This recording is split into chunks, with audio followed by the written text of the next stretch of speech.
chers téléspectateurs, nous sommes très heureux de vous recevoir dans cette nouvelle émission de l'Evangelical Restoration Church. Cette émission est intitulée L'Heure de la Victoire. Dans cette émission, vous aurez de différents serviteurs de Dieu qui vont vous parler des différents sujets que nous allons choisir. Et aujourd'hui, nous sommes très bien, nous sommes plutôt privilégiés en recevant un grand homme de Dieu venant de Lubumbashi. Il s'agit bien sûr de l'homme de Dieu, le pasteur Ngoï Récite Mandakou. C'est avec lui que nous allons parler de ce sujet qui est complexe, je dirais, mais dont beaucoup de gens ne font même pas mention. Il s'agit de la consécration au Seigneur.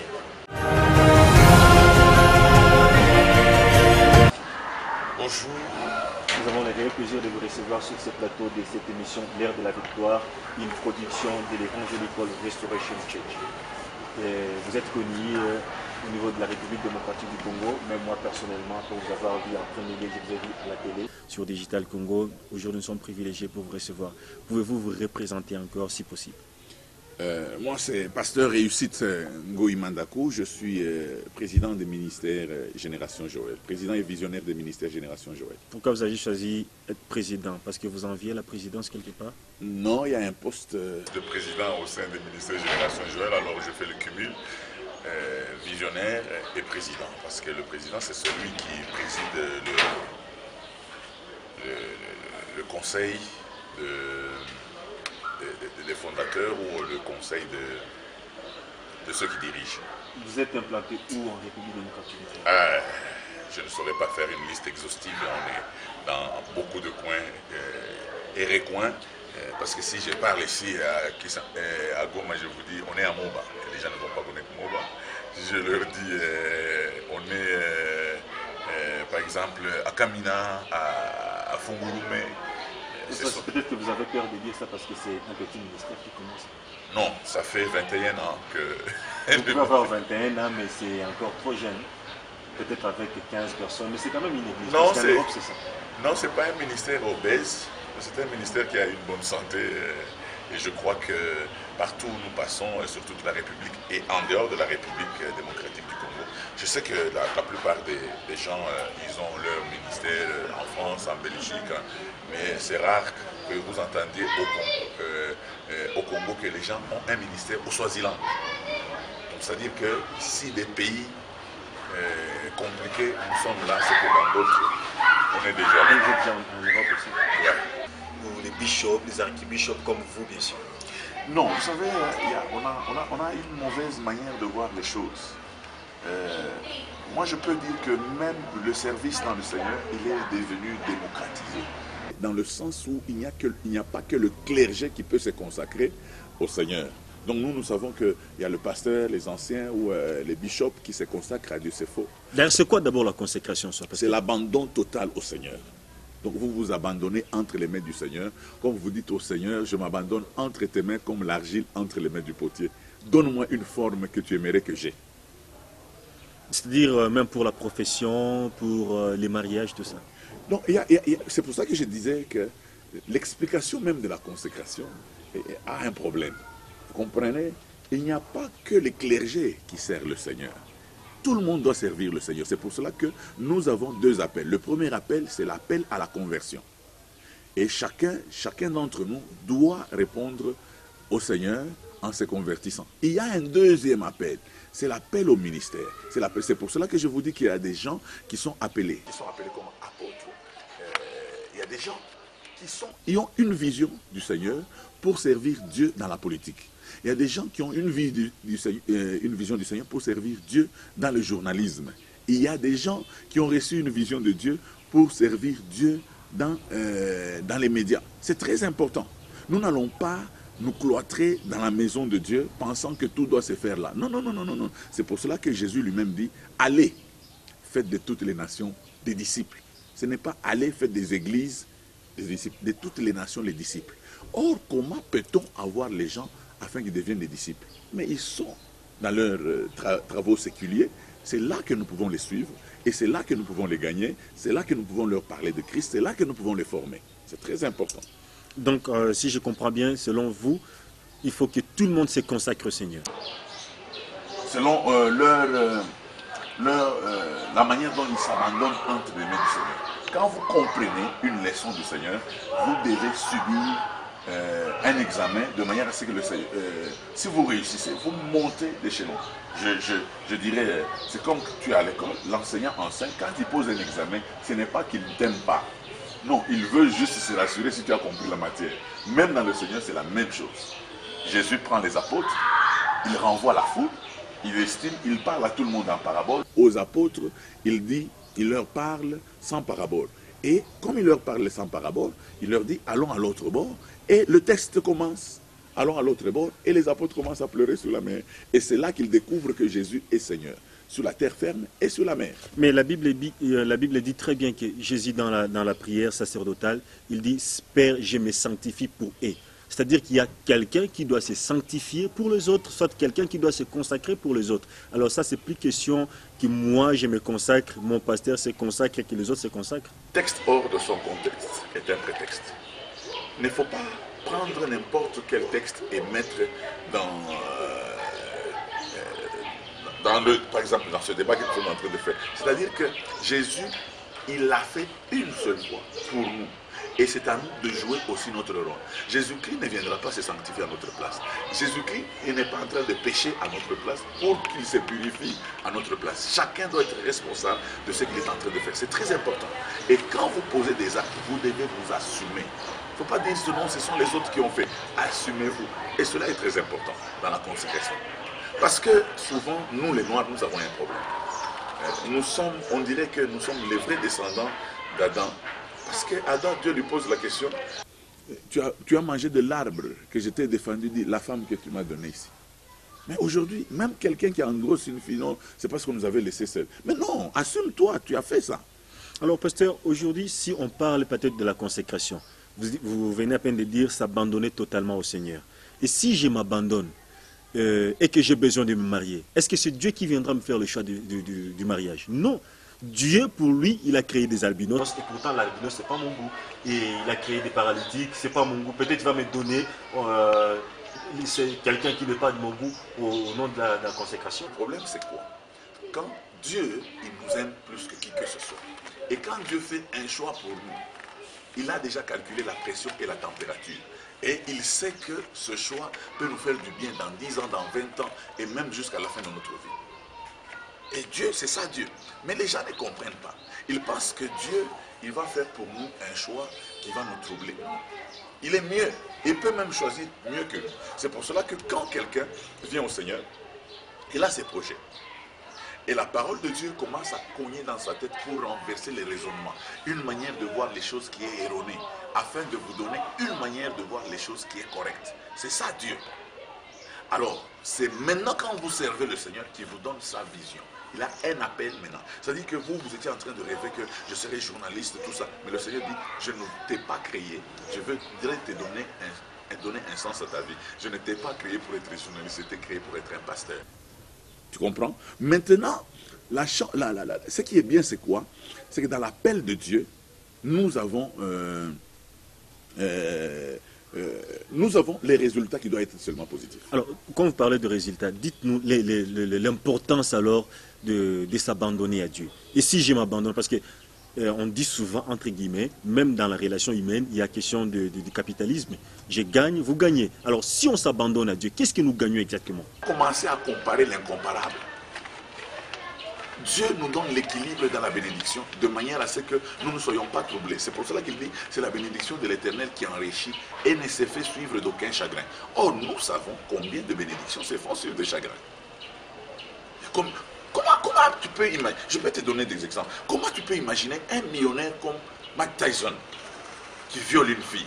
C'est quel esprit qui le pousse? Il a assez de moyens pour baratiner une fille. S'il vous plaît, pasteur, permettez, ce n'est pas pour manquer de respect. Il y a vos collègues pasteurs qui le font également, tout en état de choc. Non, il faut faire attention. Il faut faire attention. Il y a des gens qui ont été appelés par le Seigneur. Il y a des gens aussi qui se sont appelés parce qu'ils ont pensé que c'était du business. Vous comprenez? Comme vous étiez appelé? Non, moi j'ai été appelé. Et là où Dieu approuve, il y a des preuves. Là où Dieu signe, il y a des signes. Et les signes sont sur le terrain. Et j'ai un appel. Alors, il y a des gens, par exemple, ton oncle s'arrange là, on te met un peu d'huile de palme sur la tête, on te dit que tu es bishop. Et il ne faut pas attendre que le Seigneur te soutienne, parce que la Bible déclare, oh Dieu soutient ce que ta droite t'a planté. Maintenant je te pose la question, qui t'a planté? Est-ce que vous étiez oint du moins? C'est de la même manière que vous avez réussi les ministères qu'ils eux aussi ont réussi. Non, ce n'est pas de la même manière. Alors, merci pasteur. Si nous pouvons aller de façon... Nous avons l'apparence d'être appelés tous. Mais là où Dieu appelle, on voit les preuves. Alors, si nous pouvons aller de façon concrète, ouais. vous nous direz que vous êtes consacré au Seigneur. Ouais. Alors, donnez-nous exactement ou de façon précise les bénéfices de la consécration dont vous êtes bénéficiaire. Les bénéfices de la consécration, d'abord, je vis pour le Seigneur. Quelle joie de vivre pour celui qui a créé les cieux et la terre. Celui dont les gens cherchent une relation avec, mais ils n'en trouvent pas. Ça, c'est déjà la provision pour cette vision. Vous savez, un homme, il peut te dire, je t'aime, je t'achèterai ceci, cela. Il peut avoir toute la bonne foi et toute la bonne volonté, mais il n'en a pas toujours les capacités, parce qu'il peut mourir en cours de chemin. Mais celui qui me fait des promesses est immortel. C'est-à-dire que même quand la guerre hante, même quand les problèmes arrivent, il me garantit, c'est une charte de garantie, il me garantit, il me dit, toutes choses concourent au bien de ceux qui aiment Dieu. Donc c'est-à-dire, je trouve mon compte, même quand les choses ne marchent pas autour de moi. Tu comprends? C'est pour cela que j'aime dans le leadership, le mot crise n'existe pas dans le dictionnaire chinois. Le mot crise est remplacé par opportunité. C'est-à-dire que chaque fois qu'il y a une crise, ça peut être une opportunité pour d'autres personnes de s'enrichir. Pendant que les gens se plaignent de la pluie, ceux qui vendent les imperméables, ceux qui vendent les parapluies, se retrouvent. Donc le malheur des uns fait le bonheur des autres. C'est ainsi que la Bible déclare toutes choses qui nous arrivent. Regarde la garantie de cette charte, la garantie de cette alliance. Toutes choses qui nous arrivent concourent au bien de ceux qui aiment Dieu. Oh, moi j'aime Dieu. Tout ce qui peut m'arriver concourt à mon bien. Y compris les malheurs. Y compris le malheur, parce qu'il fallait que Joseph entre en prison pour qu'il rencontre les serviteurs du roi et qu'il interprète leurs songes. Et plus tard, il devient premier ministre en Égypte. Regarde, c'était un malheur.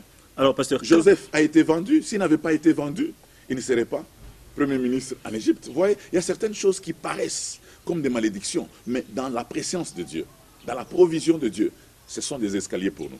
Alors, pasteur, quand est-ce que l'on peut se consacrer au Seigneur? Quand on est malade, quand on ne va pas bien, quand on est pauvre? C'est ça notre vie. Ce n'est pas seulement quand on est pauvre. Non.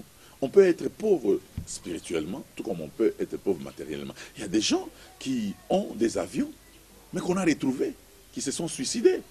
Il y a des généraux en Europe qui se sont suicidés. Il se peut que même Hitler s'était suicidé. Et vous allez me dire que Hitler n'avait pas l'argent. C'est parce que nous vivons dans un pays des pauvres que vous pensez qu'on se suicide seulement quand on n'a pas de moyens. Il y a des gens qui sont déçus. Dans son mariage, il est déçu, il se suicide. Alors, pasteur, dans les quelques minutes qui nous restent, parlez-nous concrètement ou brièvement de la manière dont nous pouvons se consacrer, ou nous consacrer, voulais-je dire, au Seigneur. Comment? Par les jeûnes ou prières, parce que si tel est le cas, on les fait. Les gens travaillent à la MONUSCO, ils ont une certaine garantie de sécurité. Il y a des bonus, il y a des bénéfices de travail à la MONUSCO. Ceux qui travaillent dans telle entreprise se disent, même si on ne paye pas bien, mais à la retraite, nous aurons ceci et cela. Ceux qui travaillent dans tel ou tel autre organisme, il y a des garanties de sécurité qu'on leur accorde. Mais dans le Seigneur, il y a une grande garantie. Parce que celui qui nous appelle, c'est celui qui a créé les cieux et la terre. Celui qui nous appelle, c'est celui qui a vaincu le monde. C'est celui qui a la capacité non seulement de nous promettre, mais de réaliser. Parce que quand nous nous consacrons à l'Éternel, nous nous abandonnons entre les mains de l'Éternel, nous laissons la possibilité au Seigneur d'agir en nous et de nous faire réussir. C'est très important. Quand Dieu te donne une vision, tu as la garantie qu'il va accomplir ce qu'il a dit. Advienne que pourra, il va accomplir. Mais quand c'est un homme qui t'a donné sa garantie, il est toujours difficile de penser que l'homme va accomplir cela. C'est pour cela que nous disons que ceux qui s'abandonnent entre les mains du Seigneur ont la garantie de réussite. Mais ceux qui ne s'abandonnent pas entre les mains du Seigneur, c'est-à-dire qu'ils ont des chambres secrètes, ils ont des parties qu'ils ont privatisées où le Seigneur n'a pas une main dessus. Ce qui fait que le diable peut les vaincre facilement. Alors, pasteur, je pense que nous approchons la fin de notre émission.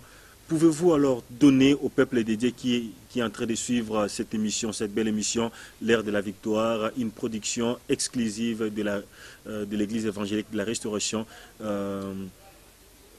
quelle image doit avoir un chrétien qui veut plaire à Dieu? Je veux dire à tous nos téléspectateurs une chose. Quand un taximène fait un accident, on n'arrache pas le permis de conduire à tous les taximènes. Si vous avez rencontré un faux pasteur, c'est que le vrai existe. On ne peut pas parler de faux dollars sans qu'il y ait le vrai dollar. C'est que je tiens à vous dire qu'il y a des pasteurs qui craignent encore l'Éternel. Nous n'allons pas dire que non, tous les prêtres sont pédophiles parce que les prêtres européens et américains ont été pédophiles et que les nôtres aussi sont pédophiles. Non, nous n'allons pas généraliser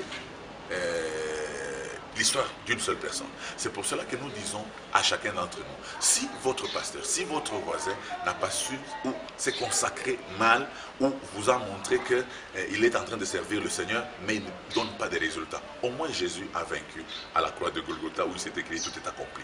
Je voudrais dire à tous ceux qui sont en train de nous suivre une chose, que vous devez savoir, il est toujours très important de nous consacrer à l'Éternel. Nous nous consacrons à l'Éternel. Comme dirait ce pasteur qui devait baptiser quelqu'un et cette personne voulait enlever son porte-monnaie et le pasteur lui a dit non, je te baptise avec ton porte-monnaie parce qu'il faut que même ton porte-monnaie soit chrétien. Pourquoi? Parce qu'il faut que toute ta vie soit dans le Seigneur. Et les gens pensent toujours que quand nous disons toute ta vie est ton porte-monnaie, ils pensent que c'est pour les offrandes parce qu'ils ont peur. Les gens sont chiches. Mais ils ne savent pas que Dieu leur assure la protection et qu'ils respirent l'air de Dieu. Vous ne savez pas, aller à l'hôpital poser la question de savoir 1 kilo d'oxygène c'est combien et l'homme dépense combien de kilos d'oxygène par jour. Et le Seigneur nous assure cela. Imaginez-vous un peu si le Seigneur pouvait vous demander, vous fixer ne fût-ce qu'un franc par jour, 1 franc par kilo d'oxygène et que vous devez payer. Il y a beaucoup de gens qui devaient déjà avoir un avis de coupure. Ça vous le savez. Alors, regardez la bonté de Dieu. Sa lumière, son amour est comme un soleil, il brille sur les méchants, sur les justes. Ce n'est pas qu'il est faible. Non, il nous donne seulement le temps de nous consacrer à lui. Parce que nous ne connaissons pas, le lendemain nous réserve quoi. Mais Dieu, il connaît le lendemain. Voilà pourquoi il nous appelle. Il veut que nous puissions nous consacrer à lui. Nos vies, nos enfants, nos familles, nos biens, nos capacités intellectuelles, que nous puissions travailler pour lui. Mais les gens se poseront peut-être la question de savoir, c'est travailler pour lui, c'est consacrer, c'est aller dormir à l'église. Ce n'est pas ça. C'est consacré, c'est-à-dire les premiers chrétiens. Quand vous regardez à Antioche, on ne les a pas trouvés, ce n'était pas à l'église qu'on les a trouvés, c'était à la cité. La vie chrétienne ne se passe pas à l'église. La vie chrétienne se passe à la cité. Pourquoi à la cité, je suis en train de le dire. À la cité, pourquoi? Parce que quand vous regardez, le Seigneur nous attend pour manifester ses œuvres au milieu, à la cité, au travail. C'est pour cela que la Bible déclare, vous serez mes témoins à Jérusalem, en Judée, en Samarie, jusqu'aux extrémités de la terre. C'est que Dieu attend des chrétiens, qu'ils soient chrétiens à l'immigration, qu'ils soient chrétiens à la DGDA, qu'ils soient chrétiens à l'université, qu'ils soient chrétiens dans le sport, qu'ils soient chrétiens à tous les niveaux. Et là, nous serons une lumière et nous allons éclairer. Et je tiens à te dire que quand il y a une lumière, la discussion s'arrête. Vous savez, quand vous êtes dans une pièce, vous cherchez la porte est où et qu'il y a une obscurité, vous pouvez encore discuter. Dès qu'on allume, il n'y a pas de discussion. Pourquoi? Parce que tout le monde verra la porte. C'est ainsi que Dieu aimerait que nous puissions nous consacrer à lui, parce que lui nous assure la protection. Lui nous assure au moins la réussite dans ce que nous sommes en train de faire. Je sais qu'il y a des gens qui vont me dire, non, je me suis consacré. Faites attention, ne vous consacrez pas dans ce pourquoi le Seigneur ne vous a pas appelé. Ce n'est pas à vous de décider que vous devenez bishop. Il ne vous attend pas là. Il ne va pas vous affermir. Parce que la Bible déclare, oh Dieu soutient ce que ta droite a planté. Qui vous a planté? C'est très important. C'est pour cela qu'il y a des gens qui sont en train de tricher. Il y a des gens qui sont en train de faire de certaines combines. Ils se disent, nous sommes consacrés à l'Éternel, alors qu'ils ne sont que des gens qui font le commerce dans la maison de Dieu. Merci beaucoup, pasteur. Je pense que... c'est moi qui vous remercie. C'est nous qui vous remercions d'avoir accepté notre invitation. Alors, les peuples de Dieu, certes, qui viennent vous écouter, il y a de ces gens-là qui sont frappés par les messages. Ils ont connu maintenant, ils ont découvert l'importance de la consécration. Pouvez-vous priez pour eux. Il y a de ces gens-là qui ne veulent pas se consacrer. Il y a même de ces gens-là qui veulent se donner au Seigneur, mais c'est un peu difficile. Pouvez-vous adresser au Seigneur, si du moins Dieu vous écoute, adressez-vous vous adressez au Seigneur pour le peuple de Dieu qui a besoin. Pour 1 minute, je parle à tous ces bien-aimés qui sont en train de nous suivre et je prie pour eux. C'est consacré, vous n'êtes pas obligé d'être pasteur, vous pouvez être avocat, magistrat, député, ministre. Vous abandonnez tout ce que vous êtes et tout ce que vous avez entre les mains du Seigneur et vous devenez un gestionnaire des biens du Seigneur. Dans quel sens? C'est que vous ne connaissez pas les lendemains. Combien de complots sont faits contre vous? Vous n'êtes pas au courant. Mais quand vous vous abandonnez entre les mains du Seigneur, le Seigneur prend soin de vous. C'est très important. Voilà pourquoi nous allons prier pour tous ceux qui sont en train de nous suivre pendant ce temps. Nous allons prier le Seigneur pour qu'il vous aide à prendre une décision. Je crois que la vie, elle est faite de plusieurs décisions. Alors, celle-ci que vous allez prendre, c'est vous consacrer, vous allez faire une toute petite prière et vous dites au Seigneur, nous nous abandonnons entre tes mains, comme l'argile entre les mains du potier, façonne-nous pour que nous ayons une forme que toi tu voudrais que nous puissions avoir, afin que tu nous assures la sécurité. Je te bénis. Tu es Dieu, tu restes Dieu d'éternité en éternité. Je recommande mon frère et ma soeur qui sont en train de nous suivre. Je te recommande également ceux qui ont envie de se convertir au Dieu de gloire, afin que tu leur assures la sécurité. Dieu de gloire, ta parole déclare, tu ne refuses personne qui vient à toi. Vous tous qui êtes chargés et fatigués, venez à moi, je vous donnerai du repos. Je voudrais, Seigneur, que tu accueilles tous ces bien-aimés qui viennent à toi. Et Seigneur, que tu les aides parce que, ô Dieu de gloire, tu les jugeras en fonction de leur âge spirituel et de leur compréhension. Que ton nom seul soit béni. Laisse que le sang de Jésus-Christ nous couvre. Laisse que, ô Dieu de gloire, ta main puissante, Seigneur, puisse protéger ce que mon frère a reçu pour que ton nom seul soit glorifié. Dans le nom merveilleux de Jésus. Amen. Amen. Merci, pasteur. Pouvez-vous nous dire que vous êtes venu à Goma dans quelles circonstances? Je suis venu répondre à l'invitation de Restoration Church, où je suis en train de terminer déjà ma part de cette semaine. Ça continue, ça s'arrête? Ça continue bien sûr. Même après moi, il y a d'autres serviteurs qui arrivent déjà. Moi, je termine dimanche, les autres arrivent. Merci beaucoup, chers téléspectateurs de cette émission, L'Heure de la Victoire, une émission qui vous est proposée par Restoration Church ou Église évangélique de la Restauration de la ville de Goma, qui est dirigée par le pasteur Ada Sambanza. Si vous avez des questions, si vous avez besoin d'éclaircissement, vous allez nous contacter au numéro qui est affiché au bas de votre écran. Nous sommes en train de continuer avec le programme de 21 jours qui a commencé le 7 février, qui va être clôturé le 27 février, plutôt mars, voulais-je dire. Toujours au Restoration Church, nous vous invitons, venez, vous serez bénis. La semaine prochaine, nous aurons l'apôtre Delphin Wampanga venant de Lubumbashi. Que Dieu vous bénisse. Merci. Les rendez-vous, c'est à la même chaîne et à la même heure. Soyez bénis.